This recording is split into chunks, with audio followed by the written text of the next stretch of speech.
துதிக்கிறோம், சோதரம் இயேசுவின் நாமத்தில் இந்த நாளையும் கரத்தில் ஒப்பு கொடுக்குறோமாப்பா. வந்திருக்கிறவங்க எல்லாருமேலும் கர்த்தருடைய கரை இறங்கட்டும். ஆளியை செய்யுங்க, ஆசீர்வதிங்க, பலப்படுத்துங்க. இயேசுவின் நாமத்தில் ஜெபிக்கிறோம் ஜீவனுள்ள எங்கள் நல்ல பிதாவே, ஆமே ஆமே. கர்த்தர் தாமே நம்மை ஆசீர்வதிப்பாராக. இந்த நாளில் செய்தியினுடைய தலைப்பு ஷாக் ட்ரீட்மெண்ட்ங்கிற தலைப்பில் நம்ம என்ன செய்ய போகிறோம், பார்க்க போகிறோம். Shock treatment. தேவனுடைய பிள்ளையை நம்ம ஆண்டவர் நமக்கு ஷாக் கொடுக்குற ஆண்டவர். நம்மளும் ஷாக் கொடுத்தா தான் சில வேலைகள் நடைபெறும். சொல்லுவாங்க, மயிலே மயிலே என்றால் இறப்படாது, மயிலுக்கு தேவையான வைத்தியம் வச்சா தான் என்ன செய்யும், மயில் இற போடும். அப்படி என்றால் ஒரு ஷாக். தேவனுடைய பிள்ளையே, அநேக நேரங்களில் ஆண்டவரே நமக்கு ஷாக் கொடுக்குறாரு. ஒரு ஹாஸ்பிட்டலில் ஒரு டாக்டருக்கு ஒரு வித்தியாசமான கேஸ் வந்திருக்கு. அது என்ன கேஸ்னால், ஒரு கர்ப்பிணி நிறைமாதமாக இருக்கும்போது பிரசவத்துக்கு கூட்டு வந்திருக்கிறாங்க. அந்த ஹாஸ்பிட்டலில் அந்த குழந்தை என்ன செய்தது, ஒரு உதைச்சதில் அந்த 2 காலும் தாயினுடைய வயிற்றுக்குள்ளே இருந்து வெளியே வந்துருச்சு. அப்போ மெல்லிய தோல் இருக்கிறனால வெளியே வந்து விட்டது. இப்போ அங்கே இருக்கிற டாக்டர்களுக்கு ஒன்றும் புரியலை. இந்த குழந்தையை ஆப்ரேஷன் பண்ணியும் எடுக்க முடியாது, தாயையும் காப்பாற்றணும் குழந்தையும் காப்பாற்றணும் என்ற சூழ்நிலை வரும்போது அங்கே என்ன செய்கிறதுன்னு தெரியாமல் அங்கே தலைமை போதகரை கூப்பிட்டு ஒரு வித்தியாசமான கேஸை நாங்கள் டீல் பண்ணுறோம். அது என்ன கேஸ் என்றால், ஒரு குழந்தை நிறைமாத குழந்தை, அவள் கர்ப்பத்திலிருந்து வெளிப்படுவதற்கு முன்பாகவே கால்கள் 2ம் வெளியே வந்து விட்டது. இப்போ அந்த காலை உள்ளே வச்சா தான் அந்த குழந்தையை நாங்கள் காப்பாற்ற முடியும், தாயை காப்பாற்ற முடியும். அந்த தலைமை போதருக்கு, அந்த தலைமை டாக்டருக்கு ஒன்றுமே புரியல. இப்படி ஒரு கேஸ் நம்ம பார்த்ததே இல்லைன்னு சொல்லி, அவருக்கு சிகரெட் குடிக்கிற ஹேபிட் இருக்கிறதுனால சிகரெட் குடிச்சிக்கிட்டு பல சிகரெட்டு குடிக்கிறார். ஆனாலும் அவருக்கு சிகரெட் குடிக்கிறது பாவம், ஆனால் அவருக்கு அந்த ஹேபிட் இருக்கிறதுனால அவர் குடிச்சிட்ருக்கார். கடைசியாக ஒரு சிகரெட் குடிக்கும்போது யோசிச்சுட்டே குடித்ததுனால அந்த சிகரெட்டை அவர் கையை சுட்ட உடனே ஆணு கையை எடுத்துட்டார். இதுக்கு பேர் அனிச்சை செயல். அனிச்சை செயல்னால் என்னது? அனிச்சை செயல்னால் என்னது? மூளை சொல்லாமல் செய்கிறதுக்கு பேர் தான் அனிச்சை செயல். அனிச்சை செயல்னால் என்னது? ஃபஸ்ட்டு பாதி எங்கள் வீட்டில் அப்படி தான் நடக்குதுன்னு நினைக்கிறீங்க. மூளை சொல்லாமே சில நேரத்தில் செய்கிறதுக்கு பேர் என்னது?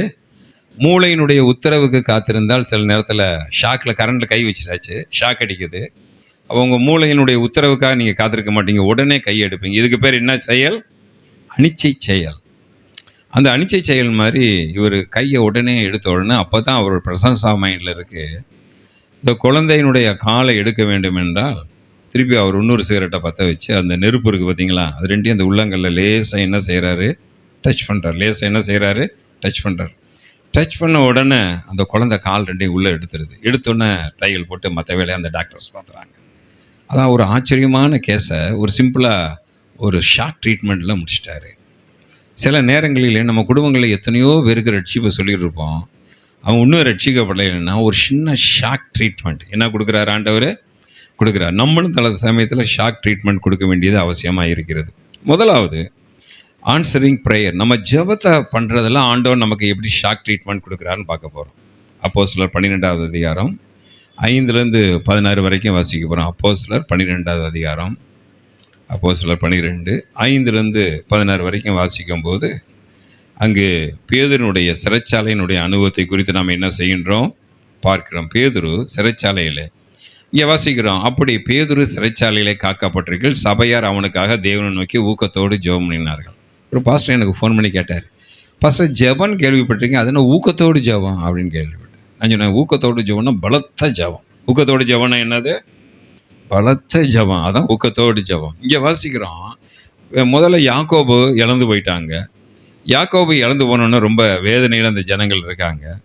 அடுத்து பேதுரு, அவர் இறந்து போயாச்சுன்னா நம்ம கிறிஸ்துவ ஊழியமே அழிஞ்சிருமே அப்படிங்கிறதுக்காக ரொம்ப ஜெபம் பண்ணுறாங்க. ஒன்று போய் அவங்க போய் மீட்க முடியாது. அவனை நோக்கி ரொம்ப ஜெபம் பண்ணுறாங்க. ஜெபத்தை கர்த்தர் கேட்குறார். 16 வரைக்கும் போடுங்க. அடுத்த வசனம், ஏறுது அவனை வெளியே கொண்டு வரும்படி குறித்திருந்த நாளுக்கு முந்தின நாள் ராத்திரியிலே பேதுரு 2 சங்கிலியிலே கட்டப்பட்டு 2 சேவர் நடுவே நித்திரை பண்ணி கொண்டு இருந்தான். இங்கே வாசிக்கணும், அந்த சூழ்நிலையில் பேதுரு எப்படி படுத்துங்கனாருன்னு தெரியல. அதான் சொல்கிறாங்க, ஒரு இந்த பிரச்சனை நேரத்தில் நம்ம என்ன செய்யணும்னா தூங்க கற்றுக்கணுமா. பிரச்சனை நேரத்தில் என்ன செய்யணுமா? ஒருத்தர் கேட்டேன், ரொம்ப பிரச்சனை வந்து என்ன செய்யணும், ரொம்ப பிரச்சனை வந்து தூங்கிருங்க அப்படிங்கிறாங்க. இயேசுநாதர் அப்படி தான் செஞ்சார். படகு போகும்போது புயல் அடிக்கும்போது இயேசுநாதர் என்ன செஞ்சார்? தூங்கிட்டார். இருந்த நித்திரைக்குள்ளே போயிட்டார். தூங்கு, அது தானாக சரியாயிரும். அதுக்காக ஜெபம் பண்ண வேணான்னு சொல்லலை, பதட்டப்படாதீங்க. இங்கே வாசிக்கிறோம், கட்டப்பட்டு 2 சேவர்கள் நித்திரை, காவற்காரரும் கதவுக்கு முன்னிட்டு சிறைச்சாலை காத்து கொண்டு இருந்தார்கள். வாசிப்போம். அப்பொழுது கர்த்தருடைய தூதன் அங்கே வந்து நின்றான். இப்போ இவங்க ஜெபம் இருக்காங்க, இங்கே தூதன் வந்து நிற்கிறான். ஆனால் யாக்கோபுக்கு வராத தூதன் பேதுருக்கு வந்ததுனால ஆண்டவர் வந்து யாக்கோபை நேசிக்கலைன்னு நினச்சிடாதீங்க. அதனுடைய ரகசியம் தெரியாது. வேதத்தில் 12 அப்போஸ்தலர்களும் யோவானை தவிர 11 அப்போஸ்தலர்களும் இரத்த சாட்சியாக தான் மரித்தார்கள். யூதாஸ் காரியத்தை விட்டுருங்க. எல்லா அப்போஸ்தலர்களும் இரத்த சாட்சியாக மரித்தார்கள். அதனால நம்மளும் இரத்த சாட்சியாக மரிக்க வேண்டும் என்ற அவசியம் இல்லை. அவங்களுக்கு வச்சிருக்க அழைப்பு அது. அப்போ நம்மளும் இரத்த சாட்சியாக யாரும் சீக்கிரம் போயிடாதீங்க. உங்களை வச்சு செய்ய வேண்டிய வேலைகள் அதிகமாக இருக்குது. அந்த 12 பேர், அந்த அப்போஸ்தலர்களுக்கு ஆண்டவர் மேன்மையான ஒரு ஸ்தானத்தை வச்சிருக்கிறார். எனவே அதுக்குள்ளே நம்ம கடந்து செல்ல முடியாது, ஏன்னு பார்க்க முடியாது. இங்கே ஒரு தூதன் வந்து நின்றான். அப்போ அவன் காலத்துக்கு முன்னுக்கு அவருடைய உயிர் போவதற்கு தேவன் அனுமதிக்கலை. பேதுரு விழாவிலை தட்டி எழுந்துரு என்று எல்லாம் உடனே சங்கிலிகள் அவன் கையிலிருந்து விழுந்தன. தூதன் அவனை நோக்கி உன் அறையை கட்டி கொண்டு உன் பாதரட்சியை தொடுத்துக்கொள் என்றான். அப்படியே அவன் செய்தான். ஆனால் அங்கே ஜெபம் நடந்திருக்கு. சில நேரத்தில் உங்கள் ஜெபம் நடக்கும்போது உங்களுக்கு என்ன கர்த்தர் கிரியை செய்கிறார் என்பதை உங்கள் கண்கள் காணாது. தாயின் வயிற்றில் குழந்தைகள் உருவாகுது போல் நீங்கள் சில நேரத்தில் நம்ம என்ன நினைக்கிறோம், நான் ஜெபம் பண்ணுறேன்னு ஒரு ரிசல்ட்டும் இல்லையே. உன் ஜெபம் இங்கே ஒரு வேலை செஞ்சுக்கிட்டு இருக்குது, ஆனால் நம்ம கண்ணுக்கு தெரியல. இப்போ அவங்க ஜெபம் பண்ணுறவங்களுக்கு ஏதாச்சும் தெரிஞ்சிச்சா? ஏதாச்சும் ஆண்டவர் வந்து பாரு, நீ ஜெபம் பண்ணுறதுனால ஒரு ஃபார்வேர்டில் இவ்வளோ காரியம் ஒன்றும் காட்டலை. ஆனால் அங்கே ஒரு கிரியை நடந்துருக்கு. அதனால் நீங்கள் ஜெபம் பண்ணுறதுனால ஏதோ கிரியை நடக்காதனால ஆண்டவர் உங்களை கைவிட்டான்னு நினைக்காதீங்க. உங்கள் ஜெபத்துக்கு ஏதோ வேலை நடந்துக்கிட்டு இருக்குது, ஆனால் உங்கள் கண்ணுக்கு தெரியல. அவனை நோக்கி உன் வஸ்திரத்தை போட்டுக்கொண்டு என் பிள்ளை வா என்றான். அந்தபடி அவன் புறப்பட்டு பின் சென்று தூதனால் செய்யப்பட்டது மெய் என்று அறியாமல் தரிசனம் காண்கிறதாக நினைத்தான். முதலாம் காவலையும் 2ஆம் காவலையும் கடந்து இருப்பு கதவண்டையில் வந்தபோது தானாய் கதவு திற உண்டது. அதன் வழியாய் அவர்கள் புறப்பட்டு வீதி நடைந்த போனார். தூதன் அவனை விட்டு போய்விட்டான். அடுத்த வசனம் வாசிப்போம். பேதுருக்கு தெளிவு வந்தபோது, இப்போதான் பேதுருக்கு என்ன வந்திருக்கு, இதுவரைக்கும் அவர் சொப்பனம் என்று. ஏன் பேதுருவுக்கு ஆண்டவர் அன்கான்சியஸாக வச்சாருன்னா, அவரை கான்சியஸாக வச்சா ஒரு குழப்பம் வந்துடும். அவருக்கு என்ன நடக்குது ஏது நடக்குன்னு தெரியாமல் ஏதாச்சும் சத்தம் போட்டக்கூடாதுன்னு சொல்லி அவ்வளோ இப்போதான் தெளிவு வந்தது போது விடுதலையாக்கும்படி கர்த்தர் தம்முடைய தூதனை அனுப்பினார் என்று மெய்யாய் அறிந்திருக்கிறேன் என்றான். அவன் இப்படி நிச்சயத்தை கொண்டு மார்க்கை என்னும் பேர் கொண்ட யோவானுடைய தாயாகிய மரியாள் வீட்டுக்கு வந்தான். இப்போ எங்கே கர்த்தர் அவனை கூப்பிட்டு வர்றாரோ, எங்கே அவனுக்காக ஜெபம் பண்ணுறாங்களோ அங்கே கர்த்தர் கூட்டிகிட்டு போகிறார். கர்த்தர் ஹல்லேலூயா. தேவனுடைய பிள்ளை, சிறைச்சாலை கதவை உடைக்கக்கூடிய வல்லமை உன்னுடைய முழங்காலுக்கு இருக்கிறது. உன் முழங்காலுக்கு அவ்வளோ பவர் இருக்குது. கரெக்டாக கர்த்தர் எங்கே கூப்பிட்டு போகிறாருன்னா, பேதுருவை எந்த இடத்துல அவனுக்காக கூடி ஜெபம் பண்ணிக்கிட்டு இருக்கார்களோ அந்த இடத்துக்கு கர்த்தர் கூட்டிகிட்டு போகிறாரு. அடுத்த வசனம் படுங்க. பேதுரு வாசல் கதவை தட்டிய போது, இப்போ கதவை வந்து என்ன செய்கிறாரு, ரோதை என்னும் பேர் கொண்ட ஒரு பெண் ஒற்று கேட்க வந்தார். யார் வந்திருக்கான்னு ஏன்னா அவர் வந்த நேரம் அப்படிப்பட்ட நேரம். அடுத்த வசனம் போடுங்க. அப்போது பேதுருவன் சத்தத்தை அறிந்து சந்தோஷத்தினால் கதவை திறாமல் உள்ளே ஓடி ஷாக் கொடுக்குறார் ஆண்டவர். தேவபிள்ளை, இந்த மாதம் ஆண்டவர் உனக்கு ஷாக் கொடுக்க போகிறார். அவர் கொடுக்குற ஷாக் நல்ல ஷாக். என்ன ஷாக்கு? கெட்ட ஷாக் ஒன்று இருக்குது, அதை அப்புறம் பார்ப்போம். நல்ல ஷாக் கொடுக்க போகிறாரு. ஏதாச்சும் ஒரு காரியத்துக்கு ஜெபம்.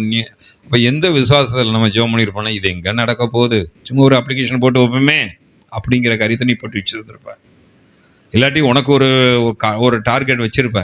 என்னுடைய தகுதிக்கு இதுதான் லாயக்கு, என்னுடைய தகுதிக்கு இதுதான் லாயக்கு, இதுக்கு மேலே என்னால் ஒன்றும் செய்ய முடியாது. நேற்றைய தினத்தில் எனக்கு தெரிந்த ஒரு ஊழியக்காரர் பாஸ்டர் ஆசீர்வாதம், அவருடைய கல்யாணம் 2வது பொண்ணு கல்யாணத்துக்கு போயிட்டு வந்தேன். அவர் ஒரு சாட்சி சொன்னார். அவர் வந்து நான் சென்னையில் ஒரு சபையில் ஆதிஷன் பாஸ்டராக இருக்கும்போது எங்களோட ஆஃபீஸ் ஸ்டாஃபாக இருந்தவர். அவர் சொல்ல, நான் மதுரை பட்டணத்துக்கு ஒரு ட்ரங்க் பட்டியில் சில புக்ஸு மட்டும்தான் எடுத்துகிட்டு வந்தேன். ஆனால் இன்றைக்கி கல்யாணத்தை பார்த்திங்கன்னா ஏர் கண்டிஷன் கல்யாண மண்டபத்தில் அவ்வளோ ஜோதியாக கர்த்தார் ஒரு பிஸ்னஸ் மேனுடைய குடும்பத்தில் பையனை கொடுத்து கல்யாணம் பண்ணி வச்சு. அவர் சொல்கிறார், நான் ஒரு எடுத்துகிட்டு வந்து ஒரு ட்ரங்க் பட்டி தான் மதுரை பட்டணத்துக்கு. அவர் அந்த காலத்துலேருந்து எனக்கு அவரை தெரியும். தேவனுடைய பிள்ளை, கர்த்தர் உன் வாழ்க்கையில் ஷாக் கொடுக்க போகிறாரு. நீ நினைக்காத அளவுக்கு உனக்கு அற்புதம் செய்ய போகிறாரு. ஆமேன்.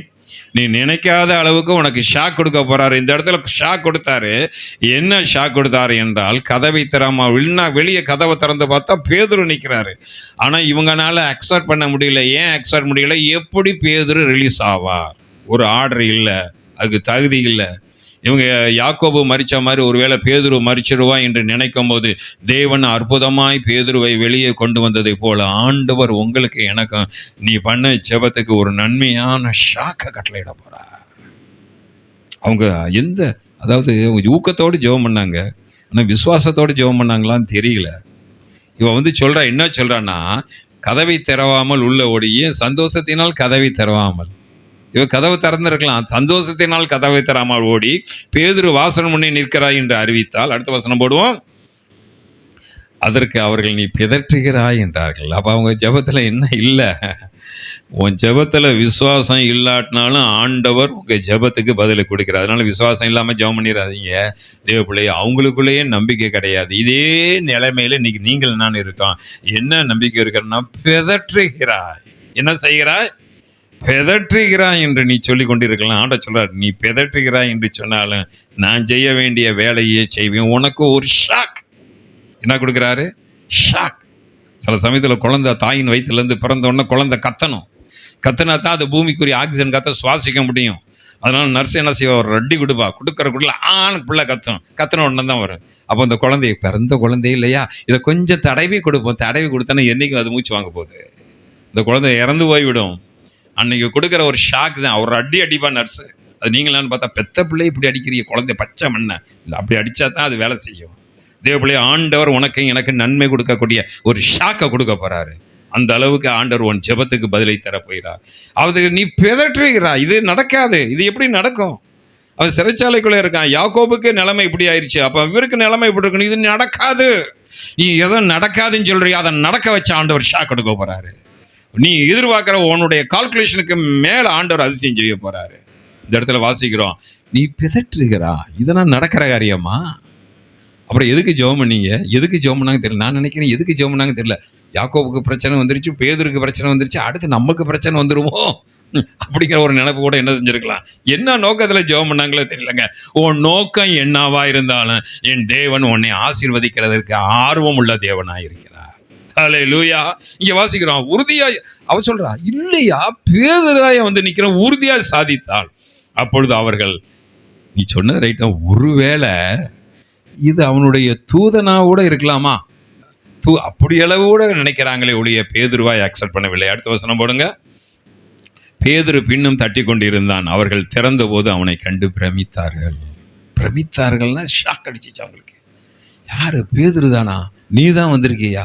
அடுத்து மரண தண்டனை உனக்கு தான் கொடுக்க போறாங்கன்னு நினைச்சேன், நீ வந்து நிற்கிறியே என்று ஆச்சரியப்பட்டார்கள். தேவப்பிள்ளையே, முதலாவது ஒரு காரியத்தை குறித்து வாசிக்கிறோம். ஆண்டவர் உங்க ஜெபத்துல இதுவரைக்கும் நீங்க பண்ண ஜெபத்துக்கு ஆண்டவர் ஷாக் கொடுக்க போறாரு. நெகட்டிவ் ஷாக்கும் ஒரு காரியங்கள் இருக்கு. நான் அதை பத்தி அதிகமாக பேசல, லைட்டாக நான் பேசிட்டு திருப்பி நேரம் இருந்து அதை பார்ப்போம். நெகட்டிவ் ஷாக்கை குறித்து நான் சில காரியத்தை சொல்லிவிட்டு பாசிட்டிவ்க்கு அதிகமாக போகிறோம். ஒரு இடத்துல ஒரு ஆக்சிடெண்ட் ஆகிவிட்டது. அந்த வாலிபன் இறந்து விட்டான். இறந்த உடனே இங்கே எனக்கு தெரிந்த நண்பர் அங்கே போலீஸ் டிபார்ட்மெண்ட்டில் இருக்கார். அவர் அந்த குடும்பத்துக்கு ஃபோன் பண்ணுறாரு. என்ன ஃபோன் பண்ணுறாரு? ஒரு ஆக்சிடெண்ட் ஆயிடுச்சு, உங்கள் பையனுக்கு ஒரு சின்ன ஆக்சிடெண்ட்டு, ஹாஸ்பிட்டலுக்கு வாங்கங்கிறாங்க. நான் அவரை பார்த்து கேட்டேன், மரித்து விட்டாங்களே, இதை நீங்கள் மரித்து விட்டார்கள் என்று நீங்கள் சொல்ல வேண்டியதானே என்று சொன்னபோது அந்த போலீஸ் இன்ஸ்பெக்டர் சொன்னார், இப்படி சொல்லிட்டா நான் வர்ற வழியில் அவங்களும் ஆக்சிடெண்ட்டில் இறந்துருவாங்க. இந்த ஷாக்கை அவங்களால தாங்க முடியாது. அதனால் நாங்கள் இப்படி தான் பேசுவோம். அவங்க மார்ச் வரைக்கும் முதல்ல ஹாஸ்பிட்டலுக்கு வர சொல்லுவோம், அப்புறம் மார்ச் வரைக்கும் வர சொல்லுவோம். அப்புறம்தான் நாங்கள் சொல்லுவோம் பிள்ளைக்கு இந்த மாதிரி இறந்து விட்டது என்று. உலகத்தான் எவ்வளோ தூரத்துக்கு ரொம்ப ஞானமாக நெகட்டிவ் ஷாக் ட்ரீட்மெண்ட் கொடுக்கும்போது அது அவர்களை பாதித்தரக்கூடாது என்று எவ்வளோ எச்சரிக்கையாக இருக்கிறான்னு பார்த்தீங்களா தேவனுடைய பிள்ளையே. இன்றைக்கி உங்களுக்கு அப்படிப்பட்ட ஷாக் ட்ரீட்மெண்ட் வரவே வராது. ஹல்லேலூயா.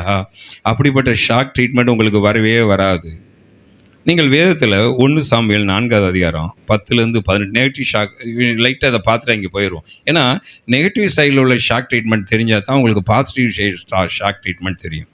1 சாமுவேல் 4வது அதிகாரம் 10-18 வரைக்கும் நீங்கள் வாசித்தீங்கன்னா அதில் சில காரியத்தை குறித்து பார்க்குறோம். எவ்வளோ தூரம் அவங்க, அதாவது இந்த ஷாக் எவ்வளோ தூரத்துக்கு மனிதனையும் பாதிக்கிறதுன்னு பார்க்கலேன். 1 சாமுவேல் 4வது அதிகாரம் 10-18 வரைக்கும் பார்க்க போகிறோம். பெலிஸ்தர்கள் யுத்தம் பண்ண வந்தார்கள். இஸ்ரவேல் முறிந்து அவரவர் தங்கள் கூடாரத்துக்கு ஓடி போனார்கள். மகா சங்காரம் உண்டாயிற்று. 30,000 காலாட்கள் விழுந்தார்கள். தேவனுடைய பெட்டி பிடிக்கப்பட்டது. ஏலியின் 2 குமாராகிய ஓப்னியும் பினகாசும் ஆண்டார்கள். பெனியமின் கோத்திரத்தினாகிய ஒருவன் படையிலிருந்து ஓடி வந்து தன் வஸ்திரங்களை கிழித்து தன் தலையின் மேல் புழுதியை வாரி போட்டுக்கொண்டு அன்றைய தினமே சீலோவுக்கு வந்தான். அவன் வந்தபோது ஏலி ஒரு ஆசனத்தின் மேல் உட்கார்ந்து வழியை பார்த்து, இப்போ ஏலி வந்து ஒரு ஆசனத்தில் உட்கார்ந்து ஏலியை குறித்து குடும்பத்தை குறித்து தீர்க்கதரிசனம் எல்லாம் வந்துருச்சு பார்த்து கொண்டிருந்தான். தேவனுடைய பெட்டிக்காக அவன் இருதயம் தத்தளித்து கொண்டிருந்தது. ஊரிலே செய்தியை அறிவிக்க அந்த மனுஷர் வந்தபோது ஊரெங்கும் புலம்பல் உண்டாயிற்று. புலம்பெயர்ந்த சத்தத்தை ஏலி கேட்டபோது இது என்ன சத்தம் என்று கேட்டார். நீங்கள் 16க்கு அப்புறம் போடுங்க, நேரம் இது 16க்கு அப்புறம் போடுங்க. ஆமாம், அந்த மனுஷன் ஏலியை பார்த்து, படையிலிருந்து வந்தவன் நான் தான், இன்று தான் படையிலிருந்து ஓடி வந்தேன் என்றான். இவன், என் மகனே, காரியம் நடந்தது என்ன என்று கேட்டான். இஸ்ரவேலுக்கு முன்பாக பெலிஸ்தர்கள் ஓடி போனார்கள், உம்முடைய குமாரனாகிய 2 பேரும் மரித்து போனார்கள், தேவனுடைய பெட்டி பிடிபட்டது. ஷாக். தேவபிள்ளை, இன்னைக்கு உலகம் முழுவதும் ஒரு குடும்பம் நல்லா இருக்கு, திடீர்னு ஒரு நியூஸ் வந்தோடனே அந்த குடும்பமே அழிஞ்சிருது. ஷாக். அது வரைக்கும் அந்த குடும்பம் நல்லா தான் போயிருக்கு, திடீர்னு அந்த பிள்ளையை குறித்து ஒரு நெகட்டிவ் ஷாக் கொடுக்குறான். இங்கே ஏலியை குறித்து வாசிக்கிறான், ஆசாரியன். அதுக்கடுத்து அவன் 2 பிள்ளைகள் வர வேண்டியது, அந்த பிள்ளைகளுடைய வாழ்க்கை, பிள்ளைகள் அழிந்ததை குறித்து கூட அவன் கவலைப்படலை. ஆனால் அவனுக்கு ஒரு ஷாக்கான ஒரு ட்ரீட்மெண்ட் கொடுக்கப்படுகிறான் பிசாசு. என்ன கொடுக்குறான்னா, தேவனுடைய பிடி பிடிபட்டுறது. தேவ பிள்ளையே, அதுக்கான தான் இடைவிடாமல் நீங்கள் ஜெபம் பண்ணிக்கிட்டே இருக்கணும். எனக்கு பிரச்சனையே இல்லையே, பிரச்சனையே இல்லாட்டினாலும் நீ ஜெபம் பண்ணணும், தேவ சமூகத்தில் காத்திருக்கணும். ஏன்? ஒரு நெகட்டிவ் ஷாக் ஆளையே காலி பண்ணிடும். எனக்கு தெரிந்து சமீபத்தில் பார்த்தேன், ஒரு 13 வயது பெண், சிறு பெண், அவள் ஒரு ஆணோட பழகி கர்ப்பவதி ஆகிவிட்டாள். முதலாவது அவள் தாய் தூக்குப்பட்டு செத்து அவள் அடக்க ஆராதனை முடிகிறதுக்குள்ளேயே அப்பாவை தூக்குப்பட்டு செத்துட்டாரு. தேவ பிள்ளை, உலகம் முழுவதும் ஷாக் ட்ரீட்மெண்ட்டில் போயிருக்கு. அது பிசாசு கொடுக்கக்கூடிய ஷாக் ட்ரீட்மெண்ட்டு. அது அழித்து கொண்டு இருக்கிறது. அந்த குடும்பத்தை ரட்சிக்கும்படி கர்த்தர் உன்னை என்னையும் தெரிந்து கொண்டார். இப்போ நியூஸ் வந்துருச்சு, தேவனுடைய பெட்டியும் பிடிபட்டுறது. வாசிங்க, அடுத்த வசனம் போடுங்க. அவன் தேவனுடைய பெட்டியை குறித்து சொன்னோடனே ஏலி ஆசனத்திலிருந்து வாசலின் பக்கமாய் மல்லாக்க விழுந்தான். அவன் பிடறி முடிந்து செத்து போனான். தேவனுடைய பிள்ளை, இன்னைக்கு பிசாசுகிட்ட இருந்த அநேக ஷாக் நியூஸ் ஜனங்களுக்கு வருது. ஆனால் உனக்கும் எனக்கும் வராது. ஏன்னா நீ வேத வசனத்துக்குள்ளே இருக்கிற, அபிஷேகத்துக்குள்ளே இருக்க, ஜெபத்துக்குள்ளே இருக்க, வராது. ஆமேன்னு சொல்ல முடியல, அந்த அளவுக்கு நம்ம இருக்கோம் ஆவி. நான் சொல்லும்போது ஆமேன் என்றால் நீங்கள் எடுத்துக்கொள்கிறீர்கள் என்று அர்த்தம். தேவ பிள்ளை, நீங்கள் எடுத்துக்கொள்ள வேண்டும். என்ன எடுத்துக்கொள்ள? என் குடும்பத்துக்கு பிசாசனுடைய ஷாக் ட்ரீட்மெண்ட் வராது. 98 வயசு ஏலிக்கு ஷாக் ட்ரீட்மெண்ட் பிசாசு கொடுக்குறான். அதனால தான் சாமுவேல் மூலமாக கர்த்தர் எச்சரிக்கிறார். யோபு புஸ்தகத்தை வாசிக்க நேரம் இல்லைங்க. யோபு புஸ்தகத்தில் ஒரு நாளில் நியூஸ் வருது, ஒவ்வொரு நியூஸாக. கரெக்டாக ஷாக் ட்ரீட்மெண்ட் கொடுக்கறதுக்காக ஒரே ஒரு வேலைக்காரனை உயிரோட வச்சுருக்கான் பிசாசு. அவனையும் அழிச்சிருந்தா யோபு நிம்மதியாக இருப்பான். போன மாடு காணா, போன ஆடு காணா, போன கழுதை காணா, நிம்மதியாக இருந்திருப்பான். பிசாசு எப்படிப்பட்டவன் பார்த்தீங்களா? அவன் தெரியும், பிசாசுக்கு தெரியும், நம்ம போய் நெகட்டிவாக ஒரு ஷாக் ட்ரீட்மெண்ட் கொடுத்தா தான் யோபுக்கு ஏதாச்சும் செய்ய முடியணும். ஒருவன் ஓடியாந்து உன்னுடைய குடும்பத்துக்கு, உன் ஆட்டுக்கு, ஒருவன் ஓடியாந்து உன் ஒட்டகத்துக்கு, ஒருவன் ஓடியாந்து உன் பிள்ளைகளுக்கு, எத்தனை ஷாக் ட்ரீட்மெண்ட் கொடுத்தாலும் யோபு அசத்த முடியலைங்க. கர்த்தரை கூட அவன் முருகல கர்த்தரை மகிமைப்படுத்தினான். கர்த்தர் நமக்கு ஷாக் ட்ரீட்மெண்ட் வராது. ஒருவேளை ஷாக் ட்ரீட்மெண்ட் வந்து அதை எந்திரிக்கக்கூடிய பலனை கர்த்தர் தருவார். கரங்களை தட்டி கர்த்தரை மகிமைப்படுத்துமா? வராது. இயேசுவின் நாமத்தில். கர்த்தர் எதற்கு அழைச்சிருக்கா தெரியுமா? அப்படிப்பட்ட ஜனங்களுக்கு நம்ம ஆசீர்வாதமாக இருக்கும்படி. மோசேக்கு திடீர்னு ஷாக் ட்ரீட்மெண்ட் கொடுக்குறாரு. என்ன கொடுக்குறாரு? உனக்கு ஊழியம் இருக்கு. என்ன, எனக்கு ஊழியம் இருக்கா? அப்படி உங்களுக்கு கொடுக்க போறாரு சில ஷாக் ட்ரீட்மெண்ட். மோசே சொல்கிறார், நான் ஆடு மேய்ச்சி இருக்கேன். நிம்மதி போய் வாழ்க்கை முழுவதும் நினச்சிட்டாரு மோசே.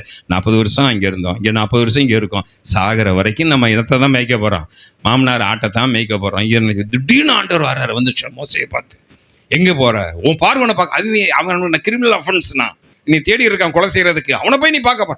என்னையா இப்படி கொடுக்குற? அடுத்து உனக்கு ஒரு ஊழியம் இருக்குது, சாதாரண ஊழியம் இல்லை, நீ ஒரு 30 லட்சம் ஜனத்துக்கு போதாராக போகிற. Shock treatment. சவுளை குறித்த உடனே சவுல் கழுத காணா தேடி வந்துருக்காரு. திடீர்னு சாமுவேல் பார்க்குறாரு, கழுத தான் எனக்கு வேணும்னு கேட்டு வர்றாரு. நீ தான் ராஜா. நான் ராஜாவா? நான் மாட்டேன். சில நேரத்தில் ஆண்டவர் கொடுக்கக்கூடிய பாசிட்டிவ் ஷாக் ட்ரீட்மெண்ட்டை எடுக்கிறதுக்கு உங்களுக்கு பவர் வேணும். என்ன வேணும்? புரியுது நான் சொல்கிற செய்தி? புரியுதா? பாசிட்டிவாக கொடுக்கக்கூடிய சில ஷாக் ட்ரீட்மெண்ட்டை ஏற்றுக்கொள்ளக்கூடிய அளவுக்கு உங்களுக்கு பவர் வேணும், எனக்கும் பவர் வேணும்.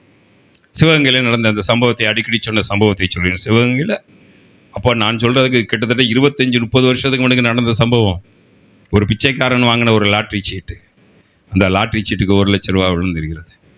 1 லட்சம் விழுந்த உடனே ஊரில் இருக்க ஜனங்கள் கண்டுபிடிச்சிட்டாங்க, அந்த பிச்சைக்காரனுக்கு விழுந்துருச்சு. பிச்சைக்காரன் வந்து சொல்கிறாங்க, உனக்கு என்னமோ 1 லட்சம் விழுந்துருச்சாமே, நீ ஒரு கோடீஸ்வரன் லட்சாதிபதி ஆக போறியாமே.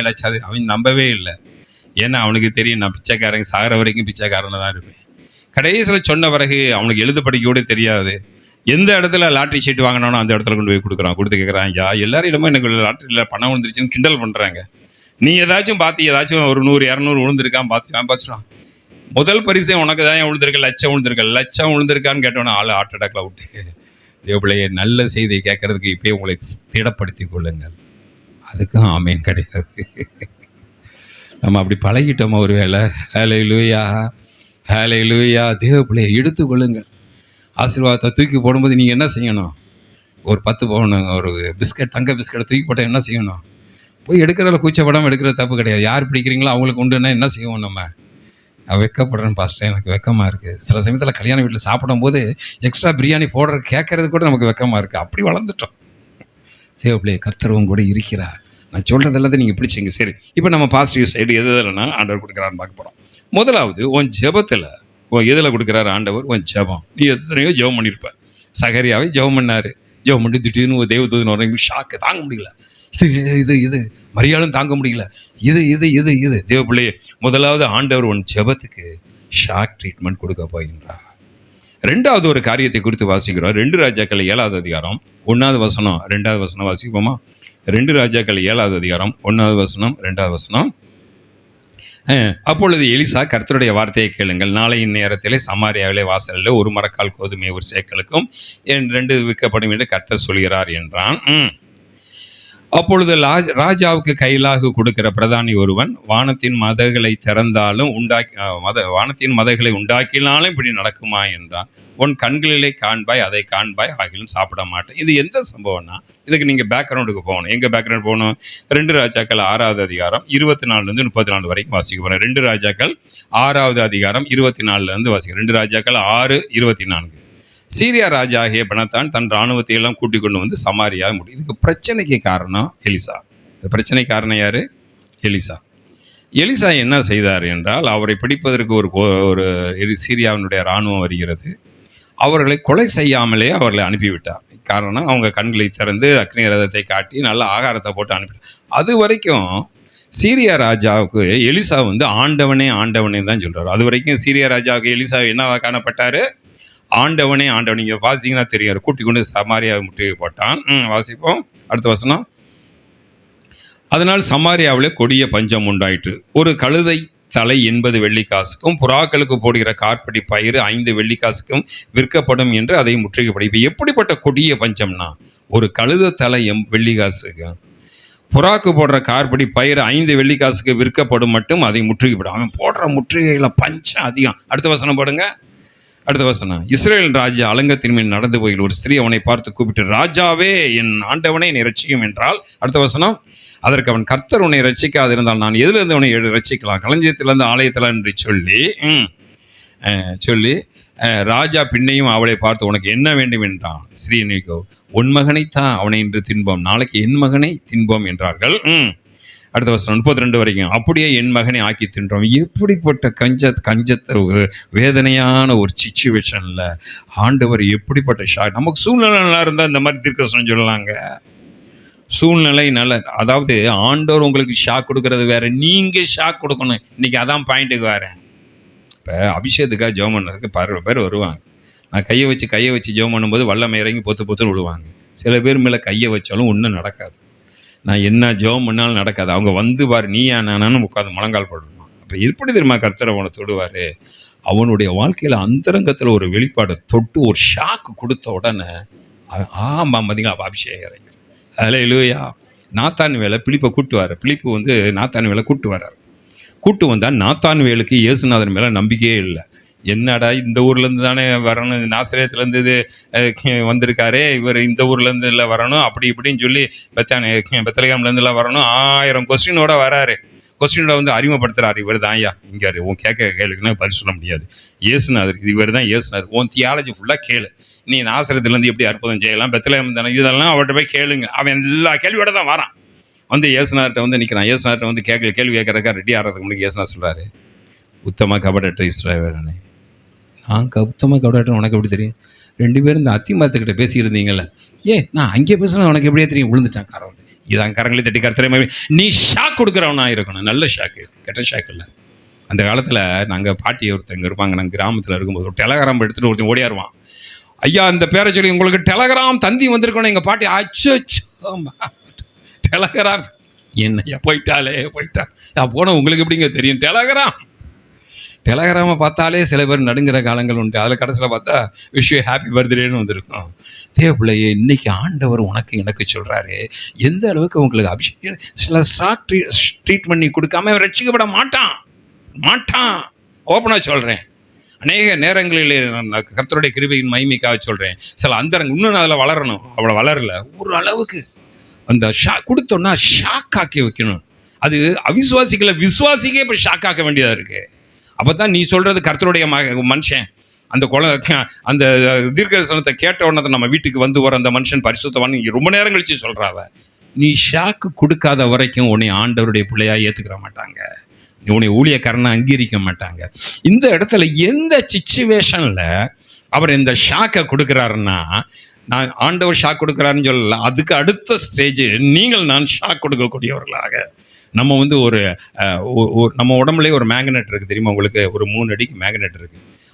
அதான் ஆணும் பெண்ணும் என்றைக்கும் 3 அடி தள்ளி தான் பேசணும். ஏன்னா நமக்கும் மேக்னெட் பவர் இருக்குது, அவங்களுக்கு மேக்னெட் கேட்படும் போது கூட நாங்கள் 3 அடி தான் விடுவோம். 1.5 அடிக்கு மேக்னெட் பவர் இருக்கும். நான் சொல்கிறேன், அந்த பவரை காட்டில் ஒரு மேலான பவர் உன் மேலே இருக்கும்போது நீ அடுத்தவனுக்கு ஷாக் கொடுக்குறவனா இருக்க போகிற, நல்ல ஷாக்கு. இப்போ பிரச்சனை எப்படி இருக்குது? நேற்று என் பிள்ளையை தின்னோம், இன்னைக்கு அவள் பிள்ளையை கேட்டால் தரமாட்டேங்கிறா. அவள் தன் மகளை ஒழித்து வைத்து விட்டாள் என்றால் 33 வரைக்கும் வாசியுங்கள். 33 வரைக்கும். அந்த ஸ்திரீயின் வார்த்தைகளை ராஜா கேட்டவன அலங்கத்தின் மேல் நடந்து போய் அவன் தன் வஸ்திரங்களை கிழித்து கொண்டான். அவன் உள்ளே தன் சரீரத்தின் மேல் நெட்டு உடுத்தி இருக்கிற ஜனங்கள் கண்டார்கள். அவன் சாப்பாத்தின் குமாரனாய எலிசாவின் தலை இன்றைக்கு அவன் மேல் இருந்தால் அவன் இதற்கு சரியாகும். இதுக்கு முன்னுக்கு அவன் ஆண்டவனே சொன்னத ராஜா இப்போ சொல்கிறான். அவன் யார் சொல்கிறான்? எலிசாவின் இன்றைக்கு அவன் மேல் இருந்தா. எலிசாவை ஆண்டவரையும் சொன்னது இஸ்ரேல் தீர்க்க ராஜா. இப்போ எலிசாவுக்கு கொடுக்குற பட்டம் என்ன தெரியுமா? அவன் இருந்தால் தேவன் அது சரியாகும், அதற்கு அதிகமாக செய்ய கடவர்கள் என்று சொன்னார். அடுத்த வசனம் வாசியுங்கள்.